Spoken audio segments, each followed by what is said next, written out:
Minkejja attenzjonijiet ġeopolitiċi li qed jiddominaw madwar id-dinja, 2 minn kull 3 Maltin huma mill-aktar ottimisti dwar il-ġejjieni tal-pajjiż. Dan joħroġ mill-aħħar Eurobarometru, ikkummissjonat mill-Parlament Ewropew fost 26,000 persuna f'Novembru li għadda.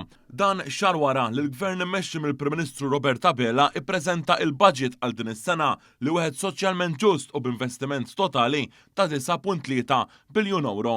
Minn dan l-istudju riżulta wkoll li iżjed minn hekk kważi 9 minn kull 10 f'pajjiżna huma ottimisti dwar il-ġejjieni tal-familja rispettiva tagħhom. Hawn ir-rata Malta ta' 85% jew is-seba' l-aqwa mill-Istati Membri u aħjar mill-medja Ewropea. Dan filwaqt li l-maġġoranza l-Maltejn huma pessimisti dwar il-futur tad-dinja f'nofs bosta tensjonijiet ġeopolitiċi u anke gwerer bipoadba mal-kontinent Ewropew.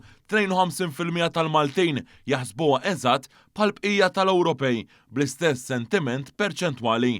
Sattant, l-Eurobarometru sab li maġġoranza l-Maltejn qed ibassru li fil-5 snin li ġejjin il-kwalità tal-ħajja tagħhom se titjib jew l-aktar tibqa' fl-istess livell ta' bħalissa. Hawnhekk ħareġ kif kien hemm żieda ta' 5% fost il-poplu Malti li qalu li siraw titjib fil-kwalità tal-ħajja tagħhom fi żmien li ġej. Skont dan l-istħarriġ mifrux Ewropew, fost l-isfida li tinkwetaw lil Maltejn hemm dawk brabta mal-gwerer viċin il-kontinent Ewropew kif ukoll id-diżastri naturali aggravati mit-tibdil fil-klima b'dan is-sentiment tal-aħħar u rifless f'pajjiżi oħrajn Mediterrani. Il-maġġoranza assoluta tal-Maltejn qalu li jemmnu li l-pajjiżi kollha tal-Unjoni Ewropea għandhom ikunu maqudin biex jiffaċċjaw l-isfidi globali. Dan l-Eurobarometru juri wkoll kif il-Maltejn naqsu l-fiduċja tagħhom fil-Parlament Ewropew li niżlet taħt il-50%, tnaqqis ta' 10% meta mqabbel mal-aħħar stħarriġ simili. Dan anke il-maġġoranza l-Maltejn għandhom fiduċja